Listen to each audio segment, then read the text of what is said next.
Hi, so I'm talking to you now about the very end of the slithery snake. That sexy snake is going to do another little strip show for us and take off all that outer layer.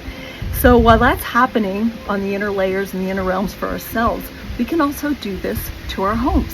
What I would suggest is that you start at the front door or the back door and work one way or the other through every room in your house. Clutter clear. You know, in Asia, over 60,000 people fly to Southeast Asia for the Asian New Year. It's a big deal.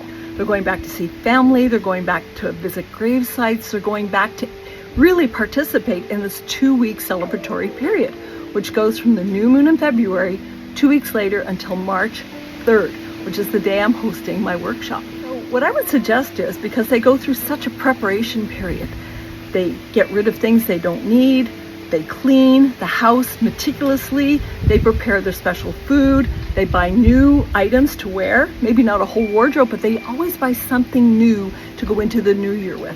And as we know, on new moons, and especially this new moon, February 17th, is going to be an eclipse, a solar eclipse on the new moon starting the year of the fire horse, which, from what I'm seeing, everybody knows about the fire horse here.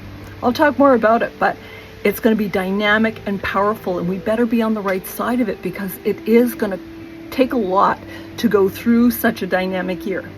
Because of the fire horse here, its best companion is going to be the dog and the tiger. So dogs and tigers can really do well this year. Doesn't mean you still don't clean your house. Anybody who prepares for anything for the new moon, writes down your intentions and makes it real, it will benefit you in your mental state, your emotional state, your physical state. Cleaning house and getting rid of things is always a good refresh and a good renewal. So I suggest you do that this year, especially coming up to the new moon in February. That slithery snake has taken all the rest of it off, and let's hope it's a gentle one for you. But be ahead of the game.